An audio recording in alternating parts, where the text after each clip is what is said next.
All right, today we're talking about a concept called magnanimity, which, quick history behind it, it was originally written by Aristotle, worked upon by Marcus Aurelius, and then later reiterated by the Roman Catholics of the medieval times. So this is just an absolute powerhouse of a word, simply just based off who worked on it and the history behind it.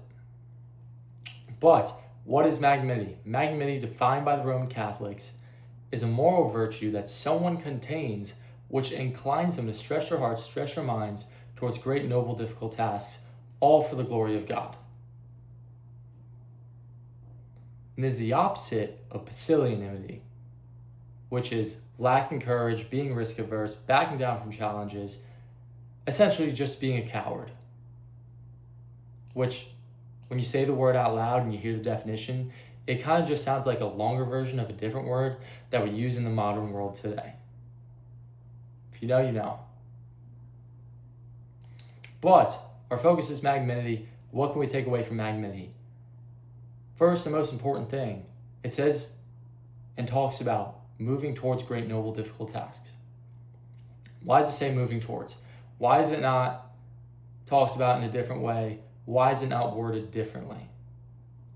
But it's because you need to be moving towards positive things instead of running away from negative things.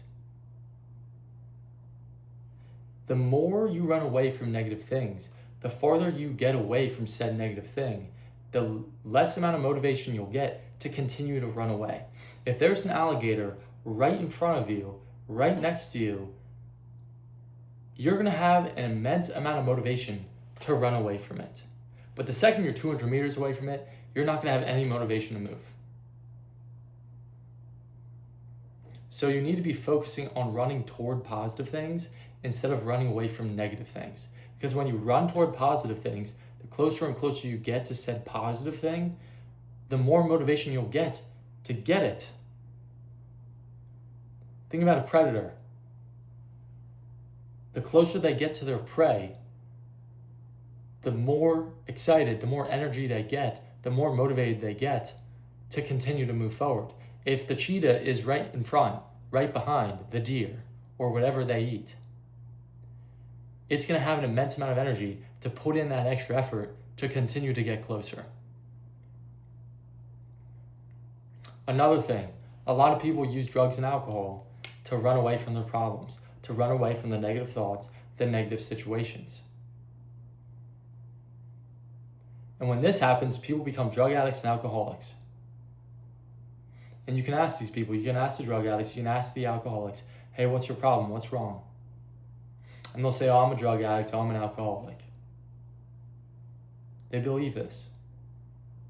But that's just how you've been treating your problem. The original problem wasn't that you're a drug addict or you're an alcoholic.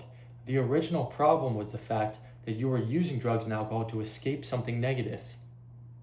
The original problem was whatever you were using, whatever you were running away from. It wasn't the drugs or the alcohol in the first place.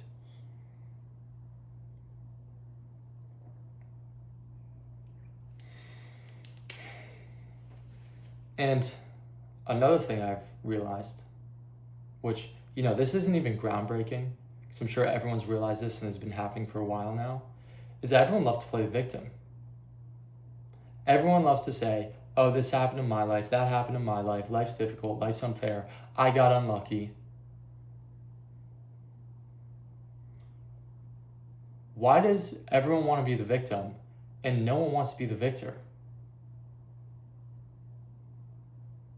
Because you guys use drugs, you use alcohol to escape the pain, to numb the pain. But what if you just sat in your pain and reflected? Because if you just accepted the fact that suffering was a part of life, which it is, suffering is a part of life, that's a fact. But if you just accepted the fact that suffering was a part of life, then you'd be able to use it for your own good. Because suffering produces creativity in order for the mind to escape. And humans were made to create. Because we're made in the image of God.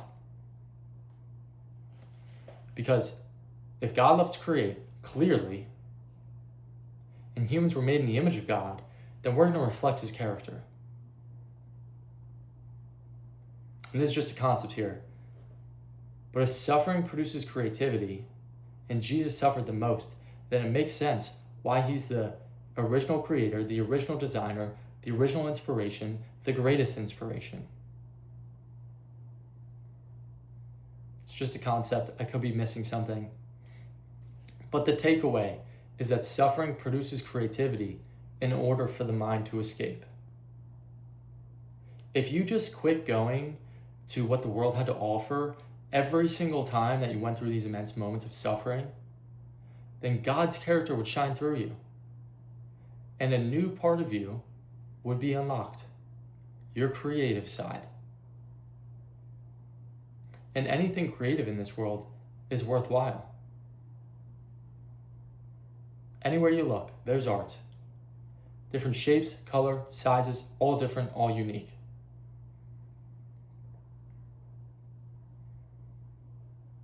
So you've been given the opportunity to suffer, so that you've been given the opportunity to create, so that you've been given the opportunity to reflect God's character.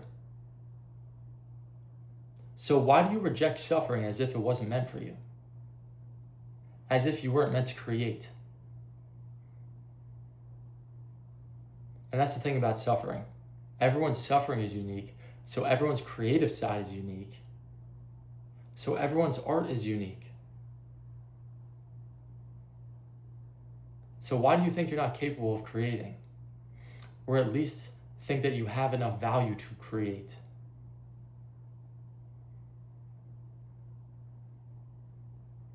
Because if you don't think you have any value, if you don't think you have value to create, then you should go ask Michelangelo, Leonardo da Vinci, Vincent van Gogh, Beethoven, any well-known artist.